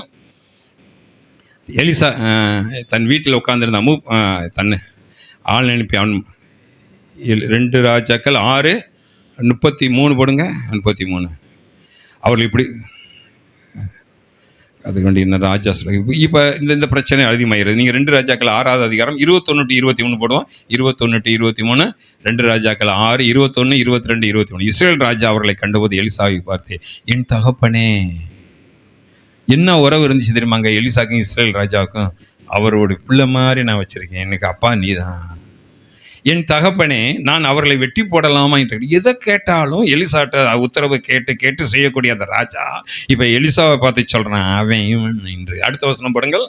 அடுத்த வசனம், அதற்கு அவன் நீ வெட்ட வேண்டாம், வெட்டி இந்த பிரச்சனை நிமித்தமாகத்தான் வந்துருச்சு அப்படின்னு தெரிஞ்சு இப்போ 2 ராஜாக்கள் 7வது அதிகாரம் 15-20 வாசிப்போம். 2 ராஜாக்கள் 7, 15-20 வேகமாக கடந்து செல்வோம். 2 ராஜாக்கள் 7:15 அவர்கள் யோர்தான் மட்டும் பின்தொடர்ந்து போனான். சீரியர்கள் அவர்கள் எரித்துப்பட்ட வஸ்திரத்தினாலும் தட்டு முட்டினாலும் வழி நிறைந்தது. இந்த சம்பவம்னா உங்களுக்கு தெரியும், வாசிக்க வேண்டாம். இந்த இடத்துல வாசிக்கிறோம். அந்த எலிசா தீர்க்க தரிசனம் சொல்லும் போது இது நடக்குமான்னு கேட்டது எலிசா கூட இருந்த வேலைக்காரன் இல்லை, ராஜாவோட இருந்த ஒரு மந்திரி. அவன் சொல்கிறான், இந்த ஷாக் நியூஸை என்னால் ஏற்றுக்கொள்ள முடியாது. அப்போ சம்பவம் நடந்தது என்னென்னா 19-20 மட்டும் போடுங்களேன், நேரம் இல்லாதனால. 19-20 மட்டும் அந்த பிரதானி தேவனுடைய மனுஷன், இதோ கர்த்தர் வானத்தின் மதகளை உண்டாக்கினாலும் இது வார்த்தையின்படி நடக்குமா என்று சொல்ல, இதோ உன்னுடைய கண்களினால் சாப்பிட மாட்டான் என்றானே. அடுத்த வசனம், அந்த பிராமே நடந்த ஒளிமுக வாசலில் ஜனங்கள் அவனை நெருக்கி மீத்தினாலும் செத்து போனான். இதேபோல இந்த இடத்துலையும் வாசிக்கின்றோம். என்ன வாசிக்கிறோம் என்றால், இக்கட்டான சூழ்நிலையில் எலிசா ஒரு ப்ராஃபஸி சொல்கிறான். என்ன ப்ராஃபஸி சொல்கிறான்னா, நாளை இந்நேரத்தில் சூழ்நிலை எப்படி இருக்கோ தெரியாது, உன்னை வைத்து கொண்டு ஆண்டவன் இந்த தேசத்தை ஒரு அசைக்க போகிறார். ஹல்லேலூயா. ஒரு ஷாக் பண்ண கொடுக்க போகிறார். ஒரு ஷாக் உன் மேலே கர்த்தர் இருக்கிறத எப்படி ஜனங்கள் நிரூபிக்க போகிற, உன் மூலமாக பேசக்கூடிய வார்த்தைகள் அவங்க ஒரு ஷாக் உண்டாகும். பிள்ளை, நீ ஷாக்கு கொடுக்காத வரைக்கும் கர்த்தர் உங்கூட இருக்கிறார் என்பதை நீ ஜனங்களுக்கு நிரூபிக்க முடியாது. நீ ஷாக் கொடுத்தா தான் நீ சொல்றதெல்லாம் உண்மைங்கிறத அவன் நம்புவான். இயேசுவை எல்லாம் நம்புறான், உனக்குள்ள இயேசு இருக்கிறான், அதான் அவனுக்கு டவுட்டு. இயேசுவை உங்களை காட்டில என்னை காட்டில அவனுக்கு தெரியும். அவனுக்கு என்ன டவுட்டு, இப்போ உயிரோட இருக்காரா, உனக்குள்ள இருக்காரா? தேவபிள்ளை, அப்போ இந்த இடத்துல வாசிக்கிறோம், உன் ப்ராஃபஸியில் கர்த்தர் இருக்கிறார், ஷாக் கொடுக்குறார். முதல்ல ஜெபத்தில், 2வது இதில் நம்ம கொடுக்கக்கூடிய ப்ராஃபஸியில் லூக்கா 5 போட வேணாம், லூக்கா 5 அதிகாரம் 4-10 வரைக்கும் வாசிங்கன்னா, அந்த மீனே இல்லாமல் பேதுரு திணறி இருக்கும்போது திரளான மீனை கொடு. அதை அடுத்ததில் பார்ப்போம். 3வது, ஆண்டவர் உங்கள் ஃபைனான்ஸ் வளர்ச்சியை பார்த்து ஜனங்களுக்கு ஷாக் கொடுக்க போகிறீங்க. அதுக்கு ஆமென் இல்லை. நான் உன்னை விட்டு விலகுதும் இல்லை, உன்னை கைவிடுவதும் இல்லைங்கிற கொள்கையில் தான் நம்ம இருக்கோம். தேவ பிள்ளை, நீ ஆமேன்னு சொல்ல உங்கள் பக்கத்தில் இருக்கிறவங்களுக்காச்சும் கேட்கட்டும், உங்கள் ஆவிக்காச்சும் கேட்கட்டும். நீங்கள் ஃபைனான்ஸ் வளர்ச்சி அடைந்து எங்கேயாச்சும் பார்த்துறீங்களா? எனக்கு சமீபத்தில் ஒரு ஊழியக்காரனுடைய பிள்ளைக்கு கல்யாணம் நடந்தது. அவருடைய தகுதி எனக்கு என்ன என்று தெரியும். அன்றாட காட்சி, இந்த மாதத்தை ஓட்ட முடியாது. ஆனால் ஒரு ராஜா வீட்டு பிள்ளை கல்யாணம் மாதிரி நடந்துச்சு. அதை பார்த்து நான் பிரமித்து போனேன். யாராச்சும் உங்களுடைய ஃபைனான்ஸை பார்த்து பிரமிக்கக்கூடிய அளவுக்கு ஆண்டவர் உங்களுக்கு ஷாக் கொடுக்க போகிறாரு. ஆமென், ஹல்லேலூயா. வேதத்தை எடுத்து வாசிப்போம். 1 ராஜாக்கள் 10வது அதிகாரம் 4-8 வரைக்கும். 1 ராஜாக்கள் 10வது அதிகாரம் 4வது வசனத்திலிருந்து 8வது வசனம் வரைக்கும் வாசிப்போம். 1 ராஜாக்கள் 10வது அதிகாரம் 4-8. சேபாவின் ராஜா ஸ்திரீ சாலமுடைய சகல ஞானத்தையும் அவன் கட்டின அரண்மனையையும் அவன் எதை தானா பார்த்து ஷாக் ஆறான. திருப்பி அந்த வசனம் போடுங்க. 1 ராஜாக்கள் 10வது அதிகாரம் 4-இருந்து. சேபாவின் ராஜஸ்திரீ சாலமுடைய ஞானத்தை பார்த்து, அதற்கடுத்து எதை பார்த்தனா அவனுடைய அரண்மனையை பார்த்து, அதுக்கடுத்து போடுங்க அவனுடைய சாப்பாட்டை பார்த்து. நீங்கள் சமைச்சு போகிற சாப்பாட்டை பார்த்து சில ஷாக் அடிக்க போகிறான். நல்ல ஷாக்காக இருக்கணும். என் ஃப்ரெண்டுடைய சகோதரி அடிக்கடி சொல்லியிருக்கேன், அண்ணே சாப்பிட்டு பாருங்கண்ணே, நல்லா இருக்கான்னு கேட்டேன். நல்லா இருக்குமா, சூப்பராக இருக்குமா, இந்த மாதிரி ஒரு மைசூர் பாக் சாப்பிட்டதே இல்லை அனுப்பிச்சு. நானே என்னண்ணே நீங்களும் காயப்படுத்துறீங்கண்ணே, நம்ம நல்லா தானம்மா மைசூர் பாக் செஞ்சு கொண்டு வந்துருக்க. இல்லைண்ணே இது நாங்கள் செஞ்சது அல்வான்னு.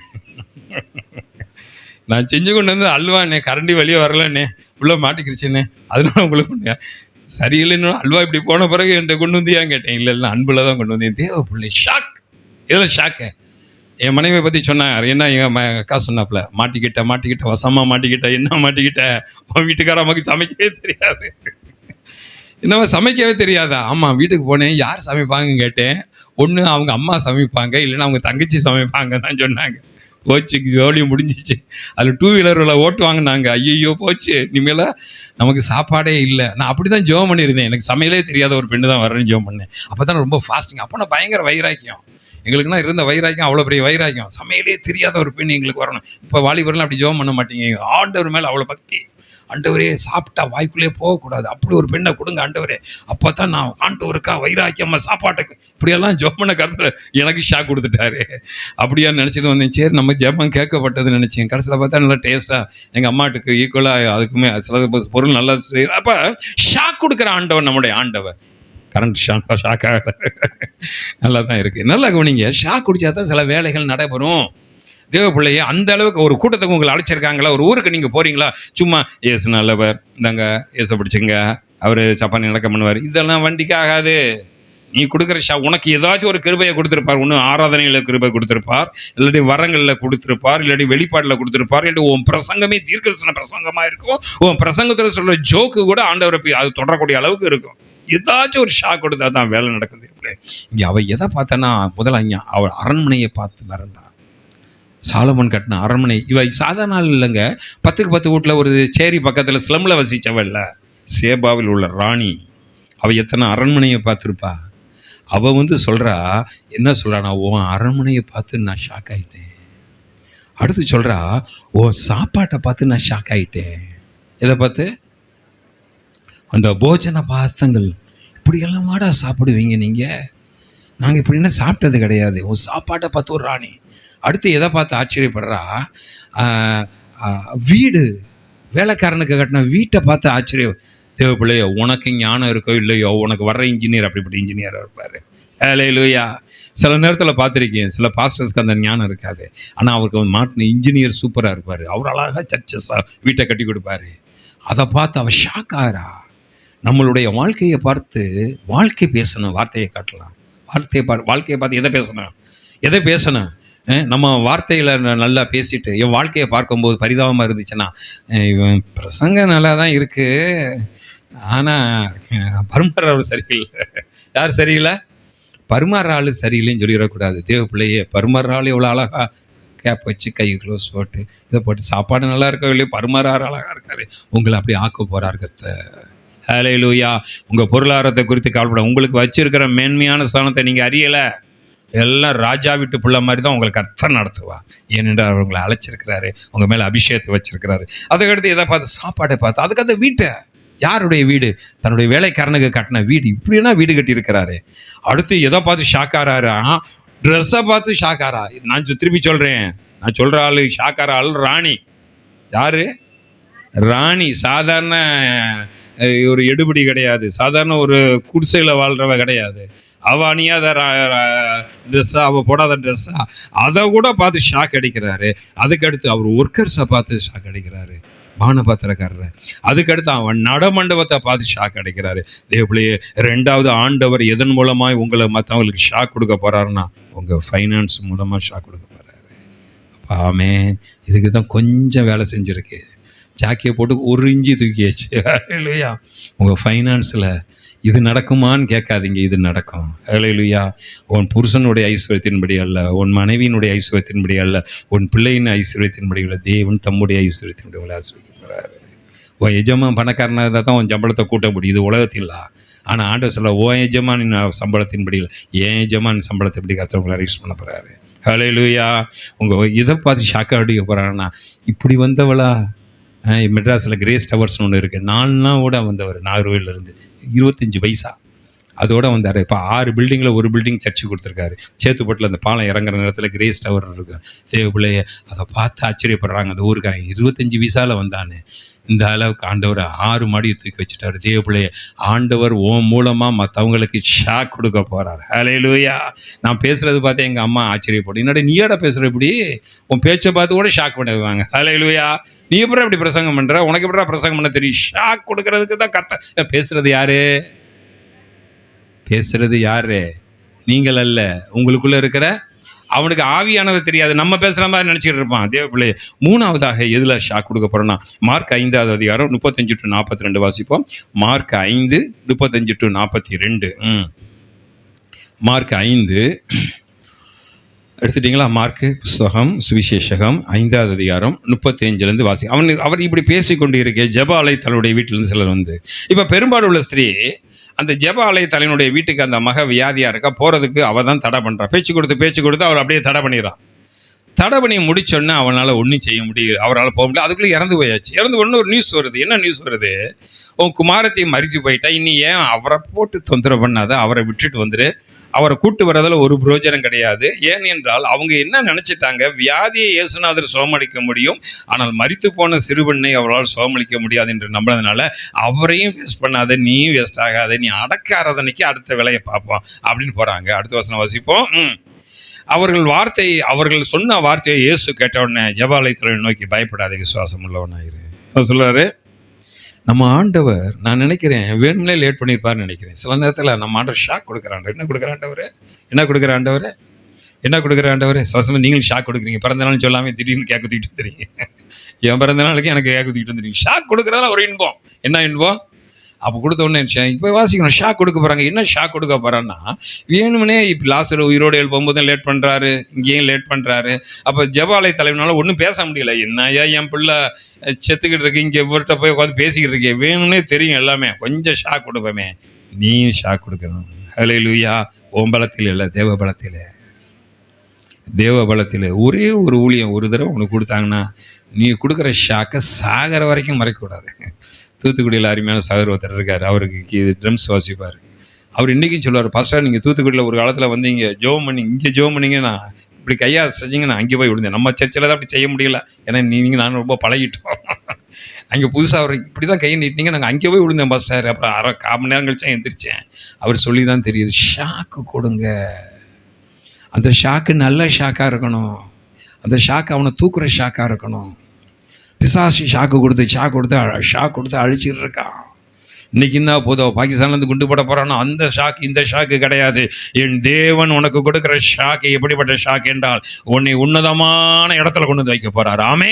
நீ எதிர்பாராத அளவுக்கு குதிரை யுத்த நாளுக்கு ஆயத்தம் பண்ணப்படும் ஜெயமோ கர்த்தராவில். என் தேவன் உனக்கு ஷாக் கொடுக்குற ஆண்டவர். இப்போ ஆண்டவர் ஷாக் யாருக்கு கொடுக்க போகிறாரு? ஜெபாலய தலைமையை சோர்ந்துட்டான், அவ்வளோதான். சிறுபெண் என்ன செஞ்சாச்சு? மரிச்சு போயாச்சு. இப்போ மரிச்சு போகணுன்னு நேராக போகிறாங்க. விசுவாசம் உள்ளவனாய் கொஞ்சம் ஃபெய்த்தாக வச்சுக்க நீ. அப்போ ஆண்டவர் ஷாக் கொடுக்குற ரிசீவ் பண்ணணும், உங்களுக்கு ஃபெய்த் இருக்கணும். இல்லைன்னா லாட்ரி சீட்டில் லட்சம் விழுந்துச்சு உடனே என்ன ஆகிட்டான்?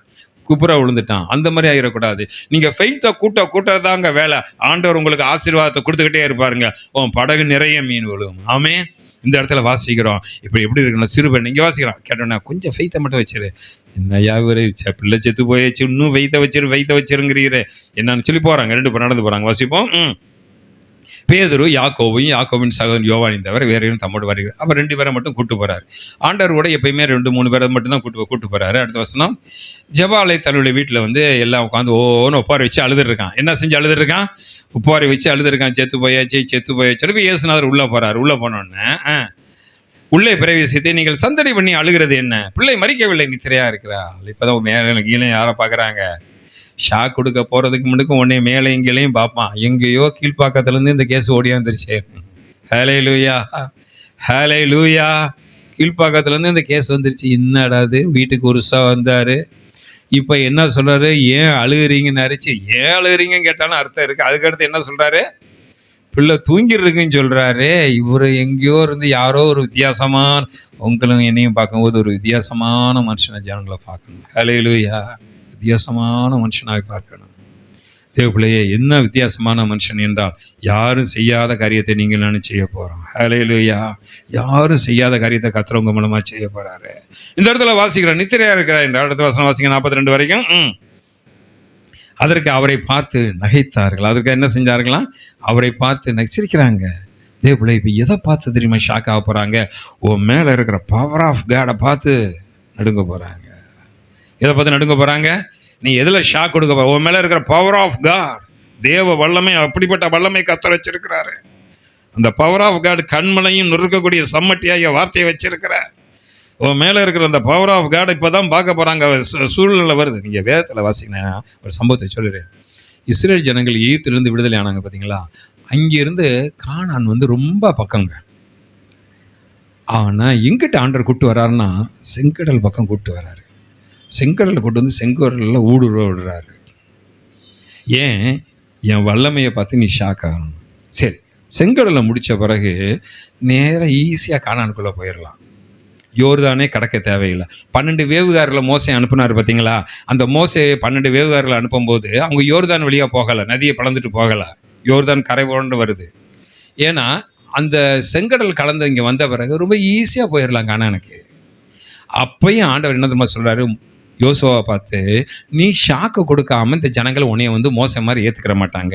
நான் வேணும்னே உன்னை எங்கிட்டு கூட்டு போகிறேன்? யோர்தானுக்கு அங்கிட்டு கூட்டு போகிறேன். இங்கிட்டு கூட்டு வர்றாரு. அப்புறம் கூட்டு வந்து யோர்தானை பிளந்த பிறகு தான் இஸ்ரேல் ஜனங்கள் யோசுவாவை லீடராக அக்செப்ட் பண்ணுறாங்க. நீ ஷாக் கொடுக்காத வரைக்கும் உன்னை ஒரு லீடரா, ஒரு ஊழியக்காரனா, ஒரு விசுவாசியை கூட அக்செப்ட் பண்ண மாட்டான் ஜனம்.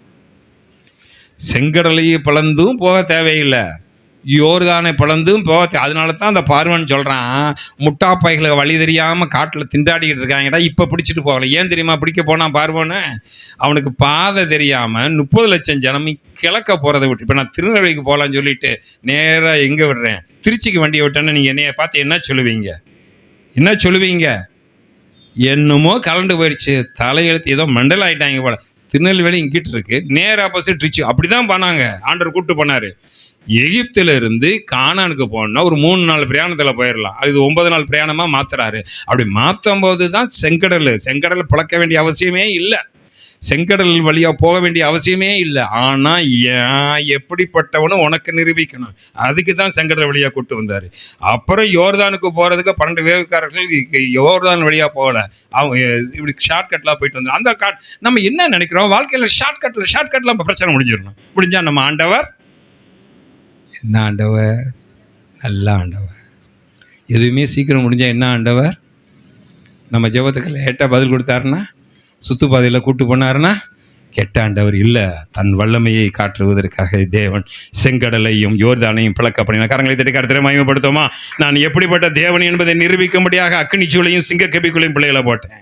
தேவ பிள்ளை அவருடைய பவராக காட்ட, பவர் ஆஃப் வாசிக்கிறோம். 40 வசனம் வாசிச்சோமா? 40 வசனம் போடப்பட்டிருக்கு. பிள்ளையின் கதவை இப்போ எல்லாம் போயாச்சு. இப்போ சொன்னோன்னே நினைக்கிறாங்க, ஏதோ யாரையோ கூட்டு வந்திருக்கேயா வீட்டுக்கு, ஏன் நல்லா தானேயா இருந்தோம், இப்போ பிள்ளையின் கையை பிடித்து சொல்கிறான், தாலி தாகுமி, சிறுவனே எழுந்திரு என்று உனக்கு சொல்கிறேன் என்று அர்த்தமாம். அடுத்த வசனம் படுங்க. அடுத்த வசனம், உடனே சிறுவன் எழுந்து நடந்தார். அவள் 12 வயதாக இருந்தால் அவர்கள் மிகுந்த ஆச்சரியப்பட்டு பிரமித்தார். வெளியே இருக்கிறவன முதல்ல நினச்சிட்டு இருக்கான், இயேசுநாதரை பார்த்து ஏதோ ஒரு மனநிலை பாதிக்கப்பட்டவர் நினச்சான். இப்போ யோசிக்கிறான், எப்படா செத்து போன பெண் இருந்துருச்சா, ஷாக்காக இருக்கா. பிரமித்தார்கள். தேவபிள்ளையே, கர்த்தர் உங்க கூட இருந்தார்னா நீ ஜனங்களை பிரமிக்கக்கூடிய பிள்ளையா மாற்ற பாரு.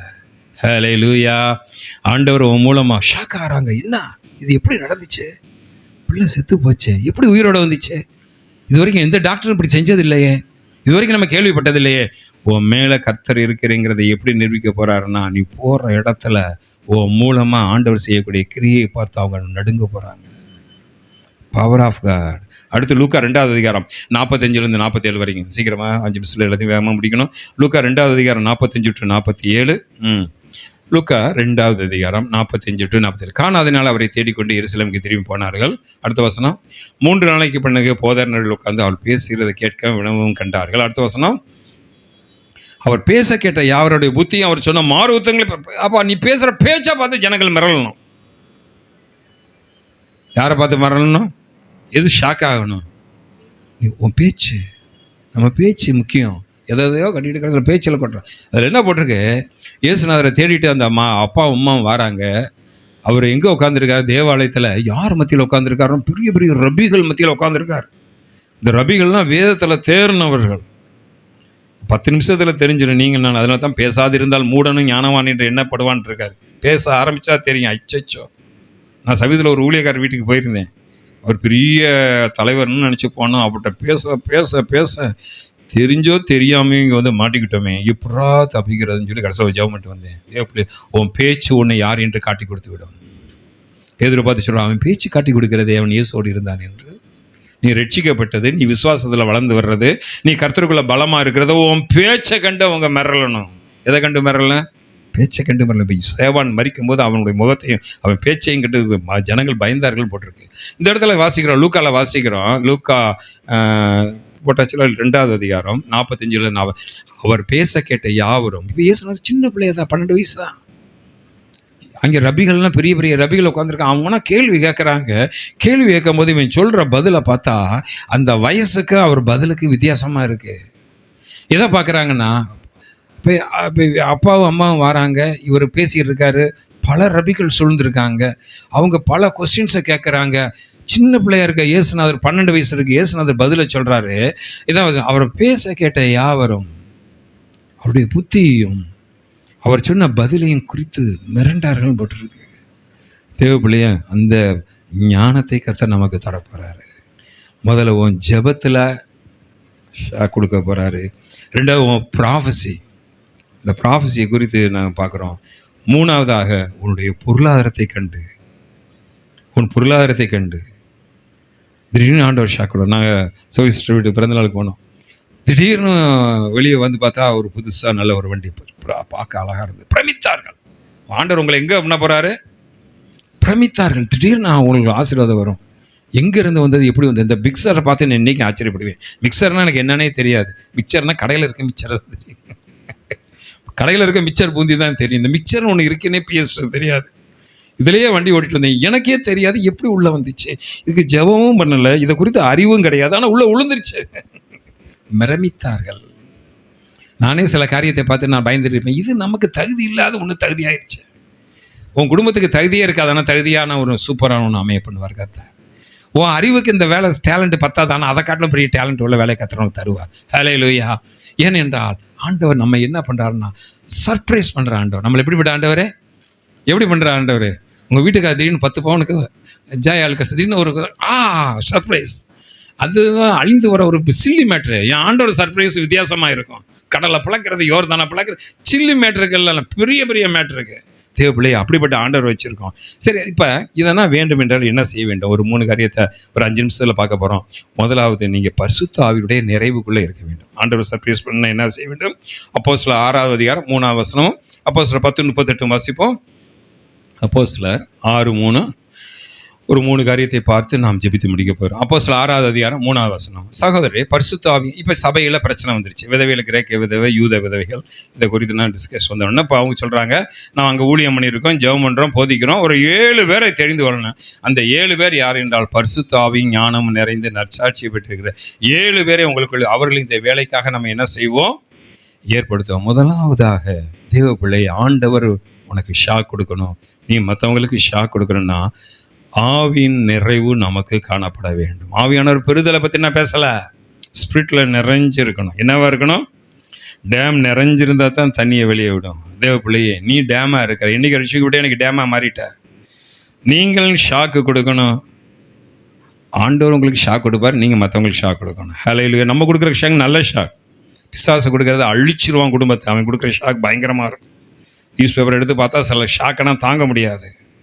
என் ஆண்டவர் அப்படிப்பட்ட ஷாக்கை உங்களுக்கு தர மாட்டார். பாதை உன் கூடாரத்தை அணுகாது, பொல்லாப்பு உனக்கு ஒன்றையும் உங்கள் வீட்டை சுற்றிலும் கர்த்தருடைய வேலி எப்போதும் இருக்குது, பயப்பட வேண்டாம். எந்த ஷாக்கு வராது. இன்றைக்கி பெரிய கோடி சொன்னா இருப்பான், யோபுனா ஒரே நாளில் அவனுக்கு வந்த ஷாக்கெல்லாம் நம்மனா தாங்க முடியாது. அவன் எப்படி தான் தாங்கினார்னு தெரியல யோபு. தேவ பிள்ளையே, ஆண்டவர் அந்த உனக்கு ஷாக்கை கொடுத்து ஷாக் கொடுக்கணும்னா, அந்த அருமையான ஷாக்குன்னா வரணும். முதலாவது நீ பரிசுத்த ஆவியிலே நிறைந்திருக்க வேண்டும். அப்போ தான் தாங்க முடியும், இல்லாட்டி தாங்க முடியாது. இந்த பாலம் கட்டுறான்னா கீழே கட்டக்கூடிய இந்த புல்லர் எவ்வளோ ஆழத்தில் போடுறான் உங்களுக்கு தெரியுமா? ஏன் ஆண்டவர் நமக்கு ஷாக் கொடுக்க முடியல? நம்ம புல்லர் தாங்காது. இந்த பாலம் கட்டுறான், இந்த பாலத்தை காட்டில் இந்த பாலத்துக்கு கட்டக்கூடிய புல்லர்கள் அவன் போட்ட அஸ்திவாரத்தை, ஒரு வீடு கட்டுறதுக்கு முன்னாடி அவன் அஸ்திவாரத்துக்கு செலவழிக்கிற பணத்தை வச்சே கண்டுபிடிச்சிடலாம் எவ்வளோ பெரிய வீடு கட்ட போகிறான்னா. ஏன் ஆண்டவர் நமக்கு ஷாக் கொடுக்க முடியலன்னா, அந்த பலன் நமக்கு இல்லை. அந்த பலன் இல்லை. அந்த பிச்சைக்காரன் செத்து போன மாதிரி செத்துடக்கூடாது, பலன் வேணும். என் தேவனுக்கு எல்லாமே ஈஸி தாங்க, ஆனால் சுமக்கிறதுக்கு நமக்கு பலன் இல்லைங்க. பேங்க் அக்கௌண்ட்டில் விட எந்த அக்கௌண்ட்டில் என்ன பணம் போடலான் இருக்கு. எந்த அக்கௌண்ட்டில் 50 லட்சம் என் அக்கௌண்ட்டில் போட்டால் உடனே எனக்கு என்கொயரி வந்துடும். இதே என் கரண்ட் அக்கௌண்ட்டில் 50 லட்சம் போட்டால் ஒருத்தன் கேட்க மாட்டான். சேவிங்ஸ் அக்கௌண்ட்டில் போட்டால் கேட்டுருவான். ஒரு அக்கௌண்ட்டுக்கு இவ்வளோ தான் பலம். 10 லட்சத்துக்கு மேலே என் பேங்க் அக்கௌண்ட்டில் ட்ரான்சாக்ஷன் பண்ணேன்னா எனக்கு இன்கம் டேக்ஸ்லேருந்து கேள்வி வைப்பாங்க. ஏன்னா என் சேவிங்ஸ் அக்கௌண்ட் 10 லட்சம் தான். அதே நீ சர்ச் அக்கௌண்ட்லன்னா 50 லட்சம் ஹேண்டில் பண்ணாலும் கேட்க மாட்டான். ஏன்னா அது கரண்ட் அக்கௌண்ட்டு. இது மாதிரி எத்தனையோ அக்கௌண்ட் இருக்குது. அந்த அக்கௌண்ட் இருந்தால் தான் அதை போட முடியும். ஃபாரின்லேருந்து எத்தனையோ கோடி சில பேருக்கு போடுறாங்க. அதுக்கு FCRN ஒரு அக்கௌண்ட் இருக்குது. நம்ம ஆண்டவர் நம்மளை ஏன் ஷாக் கொடுக்க முடியலன்னா, இங்கே பாத்திரம் சிறுசு, இந்த பாத்திரத்தை பெருசாக்கு. அவர் என்னையும் ஆசீர்வதிக்கிற ஆண்டவர். ஹல்லேலூயா. உன் எல்லையை பெரிதாக்குற ஆண்டவர். முதலாவது ஒரு காரியம், நீ பரிசுத்த ஆவியின் விஷயத்தில் நிறைந்திருந்தால் தான் ஆண்டவர் கொடுக்கக்கூடிய அந்த அற்புதம். இல்லைன்னா சகரியாவை மாதிரி வாயை கட்டிடுவார். இது நடக்குமா? அவ்வளோதான், வாய் போச்சு. இந்த மாதிரி நிலைமை நமக்கு வரக்கூடாது பிள்ளையே.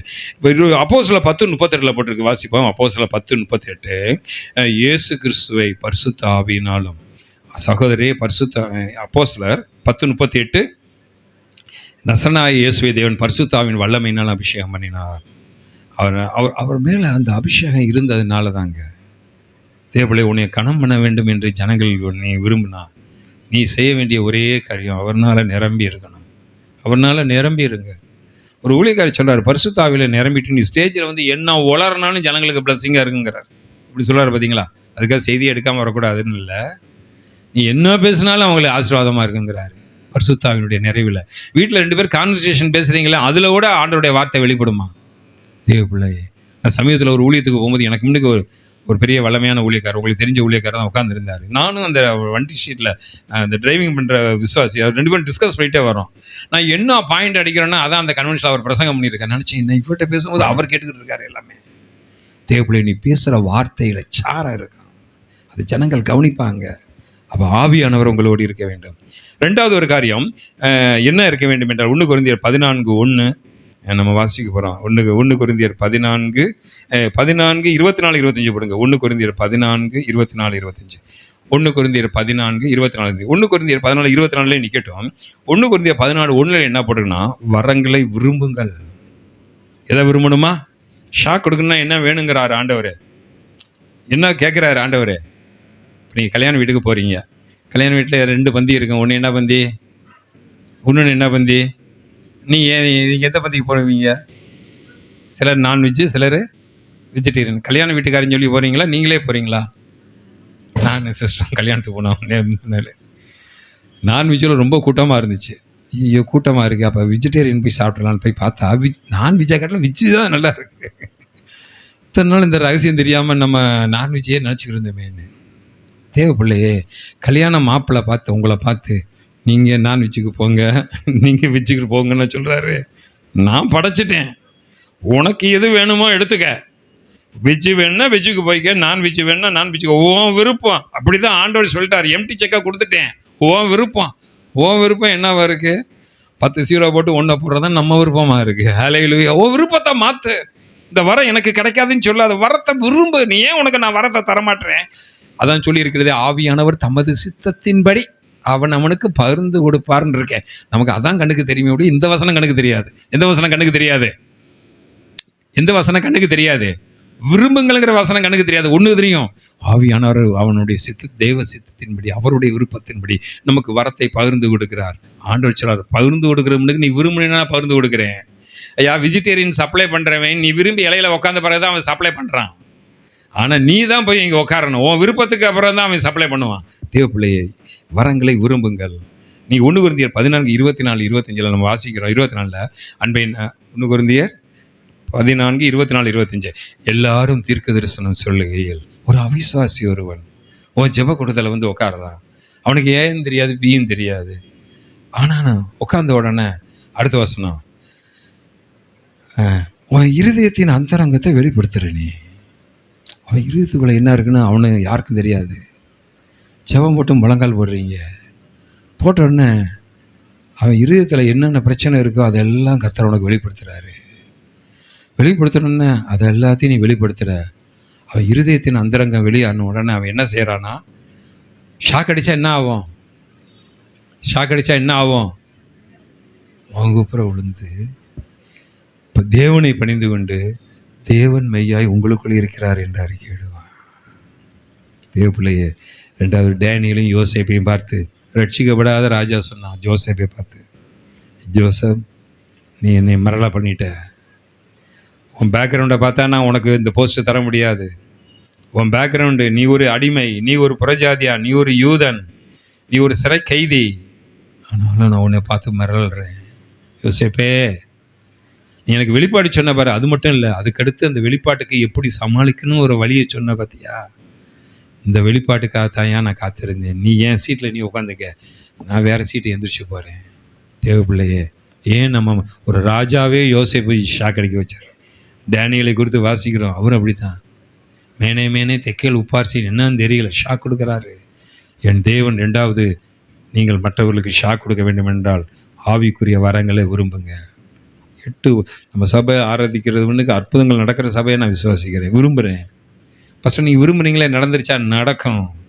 நடக்கும், நிச்சயம் நடக்கும். விரும்புங்க, ஒரு விருப்பத்தையும் செய்ய உங்களை உண்டாக்குறாரு ஆண்டவர். உங்களை இப்படியெல்லாம் ஆசீர்வதிக்க போகிறான்னு கொஞ்சம் கற்பனையில் நீங்கள் பாருங்கள். நான் சொல்கிறது கனவல்ல, தரிசனம். ஹல்லேலூயா. பிசாசு சொல்லுவான், நீ பார்க்குறது தரிசனம் இல்லை, கனவும்மா.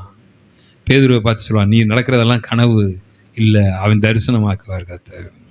அதுக்கடுத்து 3வது ஒரு காரியத்தை பார்த்து முடிச்சிடறோம், நேரம் ஆயிடுச்சு. எஸ்ரா 7வது அதிகாரம் 6வது வசனமும் அப்போஸ்தலர் 12:24 போட்டிருக்கு. எஸ்ரா 7:6 போட்டிருக்கு, அவன் தேறின வேதவாரகன். எஸ்ரா 7வது அதிகாரம் 6வது வசனத்தில் போடப்பட்டிருக்கு, எஸ்ரா ஒரு தேறின வேற, இது கர்த்தருடைய மோசையின் தேறின வேதவாரம், வேர்ட் ஆஃப் காட், கர்த்தருடைய வார்த்தை. நீ பேசுகிறதில்ல, ஜனங்கள் கர்த்தருடைய வார்த்தையை புசிக்கணும். பிரியாணியில் எலும்பத்தை மட்டனை தேடுவாங்க சில பேர், அது மாதிரி நீ பேசுகிற வார்த்தையில் அது கர்த்தருடைய வார்த்தை உள்ளே இருக்கணும். தேறின வேதவாரகன். ஒருவனை ஒரு தடவை ஒரு 10 நிமிஷம் ஜெபம் பண்ண விட்டால் தெரிஞ்சிடும் அவங்க கர்த்தருடைய வார்த்தையில் எவ்வளோ நிறைஞ்சிருக்காங்க.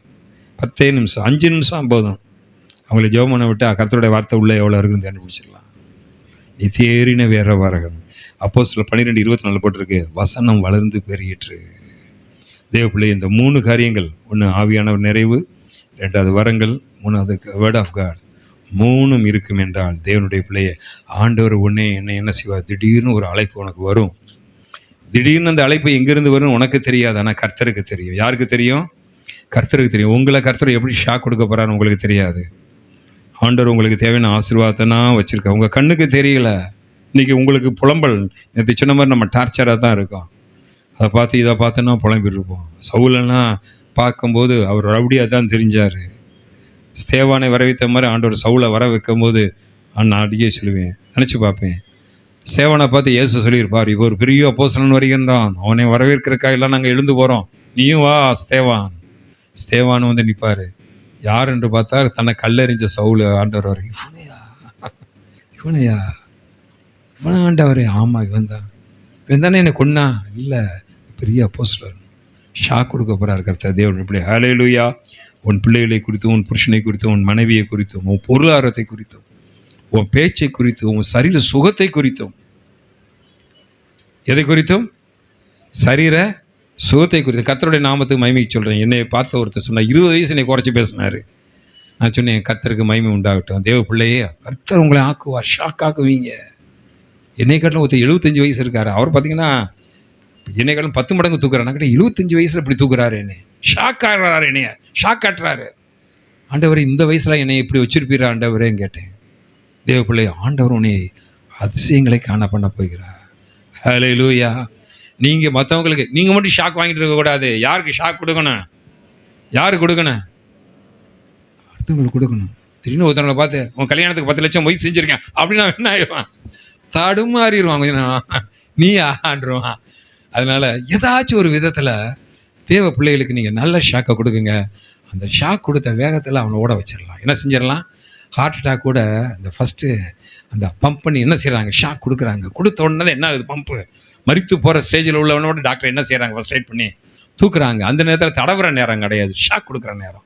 இப்போ நம்ம ஊழியங்கள், நம்முடைய வாழ்க்கை, பொருளாதாரம் எல்லாத்துலேயும் ஆண்டவர் ரெடியாக இருக்கார். என் பிள்ளைகளை எப்படி தண்ணியை திராட்சரசமாக ஆக்குறது, 5 அப்பம் 5000 பேருக்கு போச்சுது, கிறுக்கு பிடிச்சி அலைஞ்சிருப்பான் பேதுருனா. 5 அப்பம் 5000 பேருக்கு ஆச்சு. எந்த கால்குலேஷன் போட்டாலும் என்ன வரல, எந்த பிஸ்னஸில் போட்டாலும் இவ்வளோ பணம் வராது. இவர் என்ன பிஸ்னஸ் பண்ணார்? 5 அப்பம் 2 மீன், 5000 பேர், 12 கோடி. என்ன கால்குலேஷன் போட்டாலும் என் கால்குலேட்டரில் வரலையே. எந்திரிச்சு நின்று ஜெபம் பண்ணுவோமா? அப்படியே கர்த்தருடைய மகிமை நம்ம மத்தியில் இருக்கிறது. தேவ பிள்ளையே, நீ குதிரை யுத்த நாளுக்கு ஆயத்தம் பண்ணப்படும், ஜெயமோ கர்த்தராலே வரும். ஆண்டவர் உனக்கு ஷாக் கொடுப்பார். நீ ஷாக் கொடுக்கணும் மற்றவங்களுக்கு. ஏன்னா ஜனங்களை ரட்சிக்குள்ள கொண்டு வரணும்னா சாதாரண காரியங்கள். சாமாரிய ஸ்திரியை பார்த்து அக்கு வேற ஆணி வேற பேசினாரு, அதனால தான் வந்தான். இல்லைன்னா இயேசுநாதர் ஒரு மனுஷனா கூட அவ ஏற்றுக்கிற மாட்டேன்ட்டா, சாதாரண ஒரு மனிதனா கூட மரியாதை கொடுக்க மாட்டேன்ட்டா. ஆனால் அக்கு வேற ஆணி வேற ஷாக் கொடுத்ததுனால அச்சோ என் வாழ்க்கையே சொல்லிட்டாரு. தேவபிள்ளே, அதுக்கு 3 வழி. ஆவியானவர் வேணும், வசனம் வேணும், வரங்களை விரும்பணும். இது 3 இருந்துச்சுன்னா இந்த பூமியில் நீ மற்றவர்கள் வீட்டுக்கு போனாலும், அவங்களோடு பேசினாலும், இந்த ஜனங்களுக்கு கொடுக்குற ஷாக்கில் அவங்க நம்மளை காட்டிலும் ஆண்டவர்கிட்ட போகணும். அதான் நம்ம தரிசனமாக இருக்கணும். நம்ம பிரசங்கத்தை கேட்குறவங்க, நம்ம ஜெபத்தில் வர்றவங்க நம்மளை காட்டிலும் ஆண்டவர் பிடிக்கணும்னா நீ இந்த மாதிரி ஒரு ஷாக் அவங்களுக்கு கொடுத்து தான். இயேசுநாதரே எவ்வளோ தடவை ஷாக் கொடுத்தார் தேவ பிள்ளையே. நம்ம ஆண்டவர் அப்படிப்பட்ட ஆண்டவர் அவங்க கூட இருக்கிறாரு. ஆனால் பிசாசு ஷாக் கொடுத்து ஜனங்களை ஒரே நேரத்தில் ஹார்ட் அட்டாக்ல அழிக்கிறான், ஆக்சிடென்ட்ல அழிக்கிறான், பயத்தை கொடுத்தே தேசத்தை அழிச்சிக்கிட்டு இருக்கான். நம்ம நல்ல ஆசீர்வாதம் உள்ள, அதிர்ச்சி உள்ள வைத்தியங்களை கொடுக்கணும். அன்பின் ஆண்டவரே, இந்த நாளுக்காக துதிக்கிறோம், சோதரம். இப்பொழுதும் இந்த வந்திருக்க தேவ பிள்ளைகளுக்காக நான் ஜெபிக்கிறேன் ஆண்டவரே. பல நாட்களுக்காக ஒரே காரியத்துக்கு ஜெபம் பண்ணி பதிலே இல்லாமல் சோர்ந்து போயிருக்கலாம். ஆனால் கர்த்தர் இந்த வேலையில் பேசினீர் ஆண்டவரே.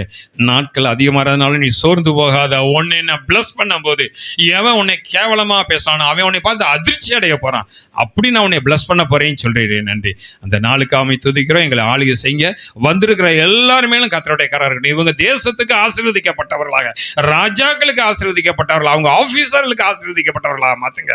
எங்களை ஆளுகை செய்ய இந்த மாதம் எங்களுக்கு நல்ல ஷாக் கொடுங்க. இயேசுவின் நாமத்தில் ஜெபிக்கிறோம் நல்ல பிதாவே.